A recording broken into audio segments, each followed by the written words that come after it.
가집니다. 진짜 두려워할 일은 바로 안식에 참여하는 하나님의 안식, 그의 안식, 하나님의 안식입니다. 하나님의 안식에 참여하지 못할 자가 있을까 두려워하는 것이죠.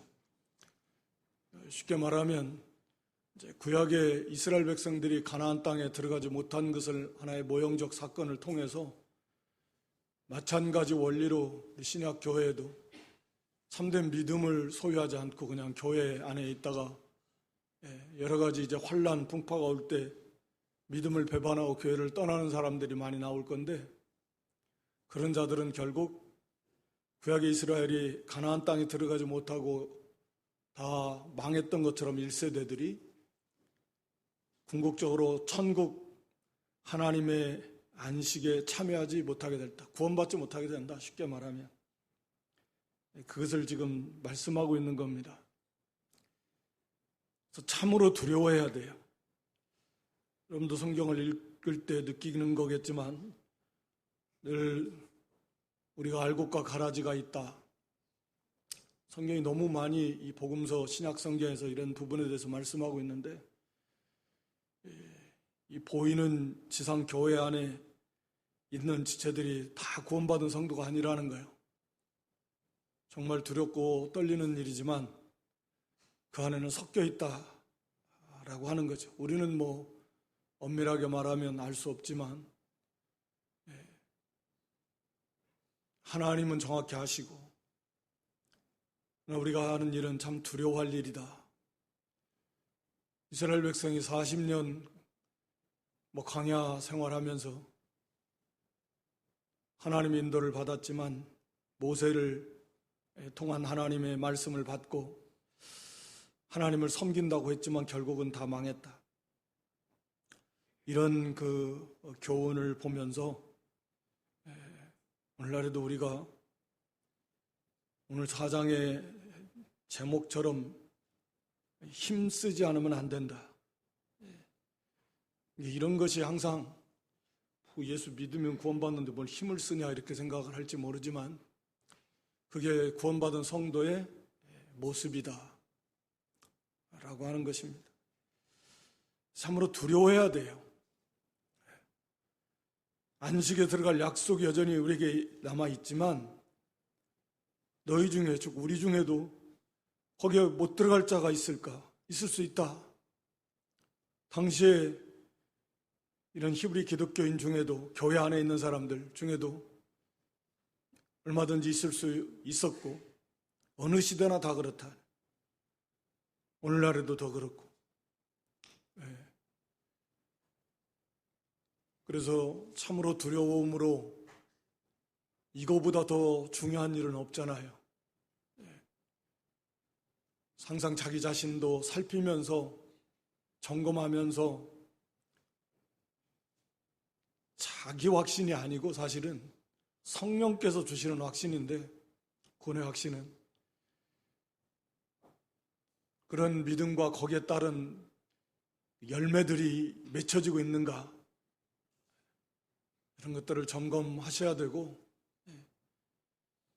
자기 자녀들, 가족들, 도대체 이게 진실한 믿음이 있고 믿음의 열매들, 구원받은 열매들이 좀 맺혀지는가? 교회만 좀 왔다 갔다 하는데 진짜 구원 받았나? 그런 열매들이 맺혀지고 있나? 부모로서 당연히 그 관심을 가지고, 그거보다 더 중요한 문제가 없는데 그냥 교회에 왔다 갔다 하니까 구원 받았겠지. 정말 위험한 생각입니다. 그래서 지금 말씀들을 사실은 우리가 히브리서 앞전에도 한번 간략간략하게 전부는 아니지만 한 것 같은데, 이게 참 너무나 우리의 현실 속에서 우리를 이렇게 일깨우는 그런 말씀이다. 또 앞으로 환난이 더 온다 그러는데 어떻게 할 거냐. 교회 한번 왔다 갔다 하면 좀 이따도 살펴보겠지만 그렇게 되는 게 아닙니다. 그래서 이건 두려워해라. 그러므로 앞에서도 지금 계속 이어서 말씀하는, 다 애굽에 있던 자들이 아니라 애굽에서 나온 자들이 모세를 따라서 하나님 성긴 나고 나온 사람들. 우리도 다 세상에 있는 자가 아니라 다 교회 다니는 사람들이. 그럼에도 그들 가운데 하나님의 안식에 들어가지 못할 자가 있을까 두려워해야 된다. 그래서 2절에 저희와 같이 우리도 복음 전함을 받은 자이나, 그러나 그 들은 바 말씀이 저희에게 유익되지 못한 것은 듣는 자가 믿음을 화합지 아니함이라. 그러니까 결국은 말씀을 들어서 그 말씀이 유익이 안 되는 건 믿지 않으니까 그냥 지적인 의미로만 받아들이면 그게 무슨 그 사람에게 구원이 주는 말씀이 아니잖아요. 그건 똑같은 거죠.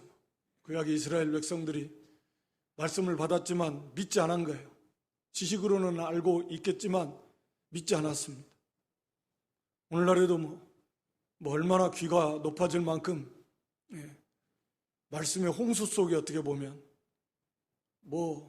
TV 틀어도 라디오 틀어도 이런 기독교 방송에서 많이 각 교회 유튜브 무슨 그런 매체 들어서 하루 종일 들으려면 들을 수도 있고, 성경도 요즘 다 들어서 틀어놓으면 읽기 성경 자동으로 읽어주고, 정말 홍수라고 표현할 만큼 자기가 하려고만 마음먹으면 가득하지만 또 지적으로 그렇게 지식적으로 들어서 배워서 알고 있을지 모르지만 그게 구원을 주는 거냐 이게. 결국 믿음으로 화합, 믿음으로 결합, 믿음으로 딱 말씀과 믿음. 핵심은 믿음이야, 믿음. 믿어야 그게 구원을 받는 거지. 알고 있다고 구원 받겠느냐는 거죠. 그래서 우리가 언제나 지식적인 그런 믿음은 참 믿음이 아니고, 감정적인 믿음도 참 믿음이 아니지만, 지적 욕구를 만족함으로써 믿음이 있는 줄로 알면 안 돼. 물론 지적 욕구도 중요한데, 지식적 욕구를 만족해야 한다. 그럼으로써 감정적으로 또 기쁨이 있어서 그게 믿음이고 아니라는 거죠. 지적인 요소도 대단히 중요하고 감정적인 요소도 중요하지만 궁극적으로 핵심은 그렇게 해서 우리가 의지적 요소가 동반이 돼서 말씀을 참으로 믿고 순종하는 자리에 나가야 되는 거죠. 그렇지 않으면 안 된다라는 거예요. 우리 참 두려운 마음을 가지고 그런 좀 이렇게 기도하면서 자녀들이나 위에서 기도하면서 자녀는 얘한테는 얘는 구원받은 열매들이 확실히 나타나는 거 그걸 보통 느끼십니까? 아니면 그냥 구원받았겠지 이런 생각을 하십니까? 자신부터 점검하고 그런 자녀들의 신앙도 정말 관심을 많이 기울이시고 그래서 참으로 구원받은 그런 참된 열매들이 우리가 바라는 것은 그런 거잖아요. 우리가 다 알 수는 물론 없습니다. 할 수 있는 대로 그런 열매들이 맺혀지면 얼마나 좋겠어요. 여기 3절에 믿음으로 구원받는 원리는 이미 다 정해져 있다 그런 말씀인데요. 이미 믿는 우리들은 저 안식에 들어가는도다. 예수 그리스도를 믿는 구약이나 신약이나 다 믿는 자들은 저 안식, 하나님의 안식, 하나님이 주시는 안식이고 하나님이 누리시는 안식인데 하나님 나라에서 누리는 안식이고 그건 다 들어갑니다. 이미 들어갔고 또 들어가 있고 들어가고 있고 그런 거죠. 그래서 말씀하신 바와 같으니 내가 노하여 맹세한 바와 같이 저희가 내 안식에 들어오지 못하리라 하였으나 이스라엘 백성들이 광야에서 하나님을 진노케 해서 하나님이 약속하신 가나안 안식에는 못 들어갈 것이다. 말씀드린 대로 이 가나안 안식에 못 들어간다라는 것은 말 그대로 하나님 가나안 땅에서 누리는 안식에 못 들어가는 거예요. 그걸 믿지 않았으니까. 그러나 이것이 오늘날 우리에게 주는 교훈은 거듭 말씀드리지만 하나님의 안식에 들어가지 못하는 것을 모형적으로 보여준 사건이라는 거예요. 영적 안식으로만 가면 안 돼요. 그것은 좀 안 되는 것이 모든 성도가 단 한 사람도 예외 없이 영적 안식에 이게 계속 영적 안식 속에 사는 사람이 어디 있겠어요? 저는 거의 없다고 생각합니다. 한 사람도. 들어갔다 나왔다 하는 거지. 히브리서 말씀은 그런 말씀이 아니에요. 큰 주제가. 믿으면서 영적 안식을 누리는 거 당연히 우리가 추구해야 되지만 여기서 주시는 말씀, 여기서 안식은 그런 안식이 아니다. 가나안 안식이 예표하는 천국 안식을 말하는 거죠. 그래서 여기 이미 그들은 내 안식에 들어오지 못한다 하셨다 하였지만 세상을 창조할 때부터 그 일이 이루었다. 하나님이 세상을 창조하실 때부터 안식에 참여하는 그 원리는 하나님이 이미 다 완성시켜 놓으셨다, 그 말씀입니다. 그래서 믿는 자가 안식에 참여하게 될 거다 라고 하는 것입니다.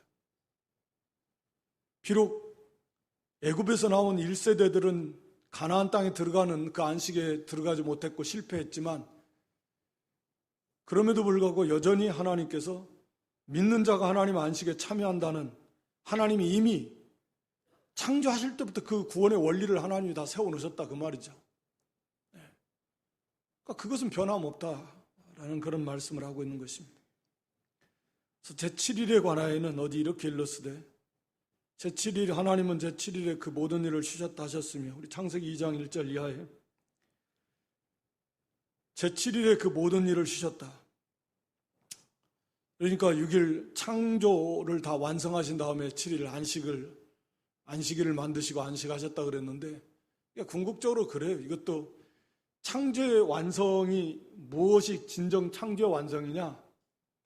하나님 나라, 우리를 재창조해가지고 하나님 나라의 완성이 궁극적 창조의 완성입니다. 그래서 영원한 하나님의 그 안식의 세계가 이어지는 거죠. 그래서 또다시 거기 저희가 내 안식에 들어오지 못하리라. 6절에 그러면 거기 들어갈 자들이 남아있거니 복음 전함을 먼저 받은 자들은 못 들어갔다. 7절에 가서 다윗 시대에 다윗이 오늘날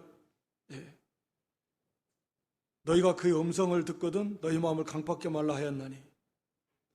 그러니까 이게 무슨 여호수아를 통한 가나안 안식일 궁극적으로 예표한 것이었다면 다윗이 이런 말 할 필요가 뭐가 있겠냐는 거예요. 이미 그 시대가 다 끝나버리고 한참 지났는데, 궁극적으로 이것은 말씀드린 대로 이건 그리스도를 통한 하나님의 안식, 영원한 천국 구원에 참여하는 것을 말씀하고 있다라고 하는 걸 말하고 있는 것입니다. 그래서 7일 안식일은 그런 구약 그 안식일은 신약의 주일의 모형이었고, 주일은 궁극적으로 또 천국 안식에 대한 하나의 모형일 수 있겠죠. 실체 대신 예수님께서 십자가 부활을 통해서 안식을 완성하시고 구원을 완성하시고 안식을 우리에게 주신 날이니 주일날이니까, 그래서 주일을 안식일로 지키는 거고, 이런 자들이 영원한 안식에, 하나님의 안식에 참여하게 되는 것입니다. 그래서 여기 9절에 그런즉 안식할 때가 하나님의 백성에게 남아있다. 그러니까 가나안 안식을 말하는 게 아니다, 그 말입니다. 다윗을 통해서 이 말씀을 주셨다라는 것을. 그래서 이미 그의 안식에 들어간 자는 하나님이 자기 일을 쉬신 것 같이 자기 일을 쉬느니라. 그러니까 여기서 우리가 한 가지 알 수 있는 것은, 우리가 안식에 들어간다라는 건 아무것도 안 하고 그냥 있다라는 개념이 아니다 라고 하는 거죠. 그러니까 그러니까 하나님이 자기 일을 쉬신다. 하나님이 안식하신다. 하나님이 안식하시는 것과 같이 그 하나님의 안식에 참여하는데, 그럼 하나님께서 아무것도 안 하고 계시나? 그런 것이 물론 아니죠. 그러니까 안식의 개념은 어떤 아무것도 안 하는 우리 그런 개념이라기보다는 거기에 참된 쉼, 평화, 참된 그런 하나님 주시는 그런 쉼의 세계, 그러니까 그 세계는 평안의 세계고 자유의 세계고 기쁨의 세계고 뭐 다 의의 세계고 거룩한 세계고 사랑의 세계입니다. 이게 안식의 세계예요. 하나님이 누리시는 안식이고 하나님이 주시는 안식이고 그것이 참으로 좋은 거예요. 아무것도 안 하는 게 아니고, 하나님 나라에서, 하나님 나라가 안식의 나라인데 아무것도 안 합니까? 하나님 나라에서? 그럴 수 없잖아요. 그래서 말할 수 없는 참된 안식을 누리면서 하나님을 섬기고 사랑하고 교제하고 천국에서 하나님 맡겨진 일이 있을 건데 그 일을 다 하면서 그렇게 살아가는 거죠. 세세무궁토록. 거기에는 이 땅에서 맛볼 수 없는 그런 참된 안식, 이 세상에서는 없는 그런 완전한 안식이 누리게 될 것이다. 맛보기로 누리는 거고요, 이 땅에서 우리는. 그래서 4장의 결론은 그거잖아요. 11절에 그러므로 우리가 저 안식에 들어가기를 힘쓰려. 안식에 들어가기를 힘을 써라 라고 하는 것입니다. 이는 누구든지 순종치 아니하는 본에 빠지지 않게 하려 합니다. 순종치 않는다라는 건 불신앙이잖아요. 믿지 않는 본을 말하는 겁니다. 하나님 말씀을 불순종한다. 그러니까 하나님을 믿지 않는 그런 자리에 빠지지 않도록 하기 위해서 우리 믿는 성도들은 열심을 내서 믿는 일에 열심을 내야 된다 라고 하는 것을 말씀하고 있습니다. 누가복음 13장 23절부터 보면 한번 보여줘 보세요. 누가복음 13장 23절. 제자들이 예수님께 물어봅니다. 주여, 구원을 얻는 자가 적습니까? 예수님 답변이 저에게 이르시되 좁은 문으로 들어가기를 힘쓰라. 내가 너희에게 이르노니 들어가기를 구하여도 못하는 자가 많다. 구원을 얻는 자가 적습니까? 이렇게 물어보니까 예수님은 좁은 문으로 들어가기를 힘을 써야 된다. 얻기를 구하여도 얻는 자가 많지 않다. 그랬죠? 거기 23절 4절 다시 보여줘 보세요. 그러니까 들어가기를 구하는데도 못하는 자가 많다는 거예요, 적다는 거예요? 많다는 거예요. 천국을 들어가기를 다 원하는데 그런 자가 많은데도 그러면서도 못 들어가는 사람이 많다. 처음 시작하면서 말씀드린 대로 두려워하라 그랬는데 두렵지 않습니까? 이게 지금 세상 사람 말하는 거, 세상 사람이 막 그것 말하는 거 아니거든. 이게 지금 교회, 예수님을 따른다는 자들, 교회 안에 있는 자들을 향해서 주시는 말씀인데 들어가기를 원하는데도 못 들어가는 사람이 많다라는 거죠. 25절부터 보면 집주인이 일어나 문을 한번 연 후에 저희가 밖에 서서 문을 두드리며 너희가 아니라 저희가 갈 것 같은데 주 열어주소서 하면 주인이 대답해서 나는 너희가 어디서 온지 알지 못한다. 그 다음에 26절에 우리가 마태 7장에도 나오는 말씀하고 같은 건데 그때 너희가 말하되 우리는 주 앞에서 먹고 마셨습니다. 또 주님께서 우리에게 가르쳐 주셨습니다. 주님과 함께 같이 식사도 하는 그 교제를 하고 말씀도 배우고 그랬습니다. 그러니까 주님을 따라다닌 거예요. 말씀도 배운 거예요. 예를 들어 예수님 시대로 말하면 5병이어 7병이어도 다 주님 거 주시는 것도 먹고 마시기도 했고 27절에 8절에 그렇지만 주님의 말씀은 나는 너희를 모른다. 알지 못한다. 나와는 관계없다. 행악하는 자들아. 말씀을 떠나 사는 삶에 사는 사람들. 예수님을 섬긴다고 하면서 악을 행한다. 다시 말하면 말씀을 거역하면서 사는 사람들. 100%다 순종하는 건 아니지만 그 말씀을 거역하는 것을 아예 그냥 몸에 밴 사람들. 말씀과 상관없이 살아가는 사람들. 그런 사람들이에요. 나를 떠나가라. 그래서 밖에서 슬피 울며 일감이 있을 것이다. 28절에 구원받지 못할 것입니다. 이런 사람들이 많다라는 거죠. 교회 안에. 그래서 두렵다라는 거예요. 두려워해야 된다는. 오늘 여기 본문에서도 저 안식에 들어가기를 힘써야 된다.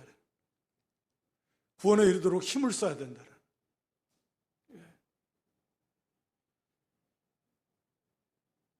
거기 힘을 어떻게 써야 될 것인가? 12절 말씀에 보면 하나님의 말씀은 살았고 운동력이 있어 좌우의 날선 어떤 검보다도 예리하여 혼과 영과 및 관절과 골수를 찔러 쪼개기까지 하는 마음의 생각과 뜻을 감찰한다. 많이 암송하는 성구잖아요. 그죠? 하나님의 말씀에 어떤 그런 능력을 우리가 생각하고 표현할 때 많이 암송하는 말씀 성구인데 하나님의 말씀의 그 역사입니다. 말씀은 살아있다. 운동력이 있다. 그래서 마치 좌우의 날선 어떤 검보다도 가장 예리해서 사람의 영과 혼과 관절과 골수, 그러니까 그 사람의 모든 부분까지 마음, 생각까지 이 도달하지 못할 영역이 없다라는 거지. 하나님의 말씀이 낱낱이 그 사람을 말씀 앞에 적나라하게 드러나게 하실 것이다.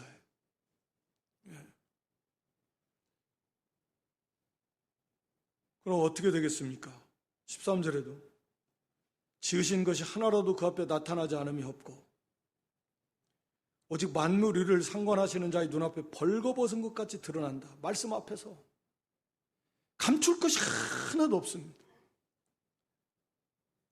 그 마음의 생각과 뜻도 다 드러내요. 놀랍죠? 자기도 몰라요. 잊어먹어요. 다 지나가. 그때 내가 무슨 마음을 먹고 무슨 생각을 했고 무슨 뜻을 했는가. 다 드러난다. 물론 현실적으로 이 말씀 앞에서 낱낱이 그 사람의 마음의 생각과 뜻까지 다 쪼개어가지고 잘게 그냥 다 마치 해부해가지고 그 안에 있는 것이 다 드러나도록 하나님의 말씀은 눈에 보이지 않는 그런 영, 혼, 마음의 생각, 뜻 다 드러내는 게 하나님의 말씀이다. 그러면 어떻게 되겠습니까? 그 말씀 앞에서 자기의 드러날 수 있는 것은 죄밖에 없는 거죠. 그 말씀 앞에 다 거꾸로져야 되는 거죠. 그 말씀에 비춰보니까 세상에 나 같은 죄인이 없는 거죠. 이게 말씀이 비춰지는데 나는 떳떳하네. 그런 사람은 그건 구원과는 전혀 관계없는 사람이에요.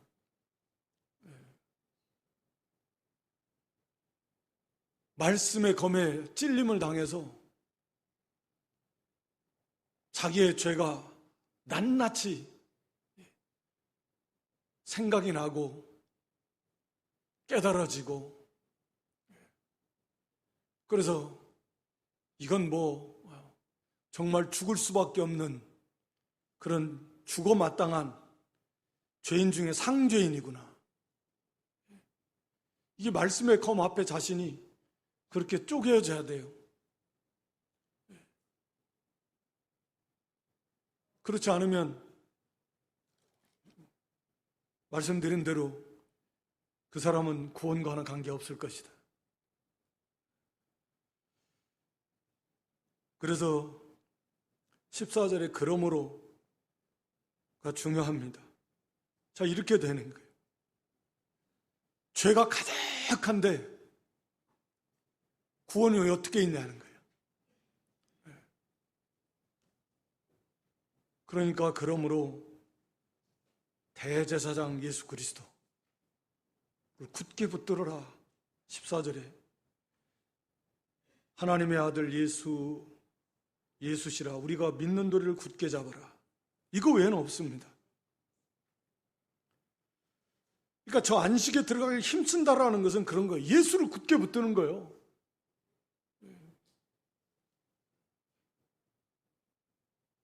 하나님의 말씀 앞에 자기의 죄가 낱낱이 다 드러나고 자기의 죄인됨이 깨달아지고 견딜 수 없고 어떻게 감히 하나님 앞에 설 수가 있겠습니까? 그래서 예수 그리스도,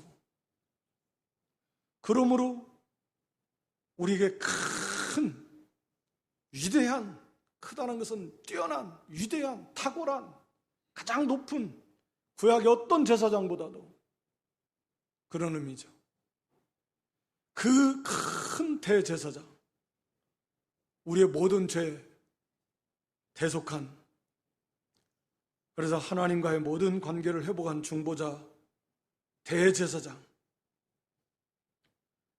또 승천하신 분, 완수했다라는 거죠. 하늘 지성소로 들어가셨다라는 거죠.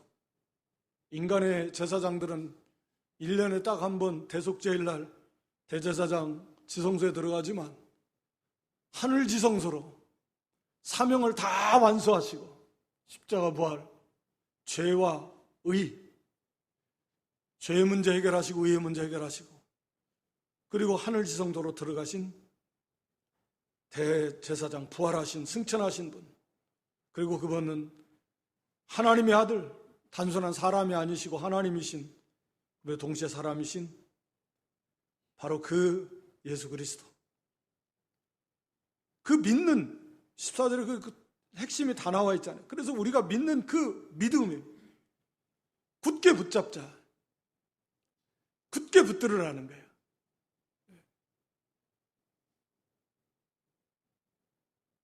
그리고 그분은 우리 연약함을 다 아신다 그랬죠. 앞에서도 나온 대로. 그래서 늘 흔들리고 유혹받고 시험에 빠지기 쉽고 두려움에 붙들리기도 쉽고 이런 우리의 연약함을 다 아세요. 예수님 걸 다 완전하게 승리적으로 통과하셨는데, 그래서 우리를 불쌍히 여겨서 도와줘요. 이거 그것도 못 이기냐? 가서 알아서 해. 이런 분이 아니다는 거예요. 우리 연약함을 다 알아요. 아셔요. 그래서 그 대제사장 예수 그리스도께 나가라는 거예요. 그러므로 우리가 긍휼하심을 믿고 받고 때를 따라 돕는 은혜를 얻기 위해서 은혜의 보좌 앞에 담대히 나가라. 늘 은혜의 보좌 앞에 나가서 주님의 도움을 구하고 때를 따라서 꼭 필요할 때, 적당한 때 그 시험을 이기고 그 유혹을 이기고 두려움을 이기고 죄를 이기고 믿음의 길을 나아갈 수 있도록 그 때마다 일마다 도와주시는 그 주님의 은혜를 받기 위해서 은혜의 보좌 앞으로 날마다 나아가 기도하고 주의 말씀을 받고 부르짖고, 그래서 도우심을 입어서, 그래서 시험을 이기고 유혹을 이기고 두려움도 이기고 끝까지 믿음의 길을 갈 수 있다 라고 하는 것입니다. 그러니까 우리가 늘 하나님의 말씀을, 예수님을 가까이 하는 그 말씀을 늘 붙들고 예수님에 관한 진리, 예수님을 묵상하고 앞에서 예수를 깊이 생각하라 그랬는데, 예수님이 어떤 분이시고 예수님이 하신 사역, 그걸 깊이 생각하고 붙들고 또 매일매일 우리가 하나님의 말씀을 가까이 하고 묵상하고 마음이 굳어지지 않도록, 죄로 인해서 마음이 굳어진다 그랬어요. 죄로 인해서 마음이 굳어져요. 욕심을 따라가고 마음이 허망한 것으로 가득 채워져요. 그래서 둔해지고 생명에서 떠나지게 되는. 그러니까 우리 믿음의 성도들은 이 말씀들을 들으면서 그렇구나, 날마다 이 마음이 굳어지지 않도록 하나님의 말씀을 늘 가까이 하고 욕심을 어떻게 하든지 날마다 이겨야 되고 하나님의 도우심을 구하고, 그렇게 해서 자꾸 생명에서 생명으로 나아가는 거예요. 그런데 이런 말씀을 듣고도 아이고 나는 걱정 없어, 이런 사람은 진짜 위험한 사람이죠. 위험한 사람이에요. 내가 예를 들어서 나는 모태신앙이다. 모태신앙이라는 것도 말은 좀 저는 안 맞는 것 같아요. 자기가 뱃속에서 믿은 것도 아닌데, 어머니가 믿었지 자기가 믿은 건 아닌데 나는 모태신앙이다. 하여튼 또 믿은 지 얼마가 됐다, 직분이 뭐다, 세례 받았다, 했다, 심지어는 능력을 체험했다. 우리가 마태 7장에도 능력을 행해서 꼭 귀신을 쫓아내고 그래도 구원을 못 받는데 사람이 있다라는 거죠. 그것은 그렇게 중요한 것이 아니에요. 참 믿음과 순종이 중요한 것이지, 참 믿음과 그 믿음에 따른 참된 순종이 그게 있냐는 거예요. 그걸 계속 강조하는 거예요. 또 믿는 성도들도 그거 마음이 강팍해지면 하나님의 은혜 속에 살지 못하고 그 평안을 맛보지 못하고 곤고해지게 되는 거죠. 자라나지 못하고. 그래서 항상 믿는 일에 열심을 내라. 언제나 마음을 깨끗하게 하고 욕심을 버리고 싸워야 되는 거예요. 그리고 온유 겸손한 마음으로 하나님의 말씀을 받아야 된다. 그러니까 착하고 좋은 마음이 30배, 60배, 100배의 결실을 맺잖아요. 착하고 좋은 마음. 모르겠습니다. 저는 배우기는 그 가시밭에 떨어진 저도 씨는 있다라고 했지만 저는 아무리 생각을 해도 성경에서 강조하는 것은 좋은 밭이에요. 30배, 60배, 100배의 결실을 맺는 밭이에요. 그걸 원하는 거예요. 길가와 같은 거, 돌밭, 그리고 가시밭 또 위험해요. 정말 위험합니다. 왜냐하면 가시밭은 열매가 하나도 없거든요. 성경 구원의 표징을 요구하는데 열매를 하나도 못 맺어요. 가시밭도. 저는 개인적으로 그건 위험하다 봅니다. 확실한 건 좋은 밭이에요. 30배, 60배, 100배예요. 그것은 꼭 30, 60이라기보다 열매를 맺어나가는 그런 생명의 역사가 있어야 돼요. 그러려면 착하고 좋은 마음, 우리 야고보 1장 21절에 기록한 대로 온유함으로,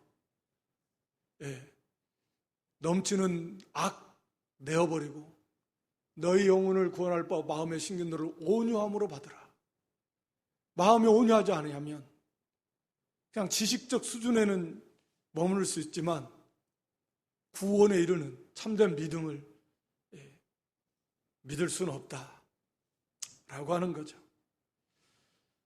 그래서 언제나 우리가 믿는 일에 열심을 내고 마음이 굳어지지 않도록, 그래서 더욱 늘 깨끗한 마음, 온유 겸손한 마음, 회개 많이 하고, 그리고 말씀대로 힘써 순종함, 말씀의 믿음으로 확 화합하듯이, 그게 믿음이에요.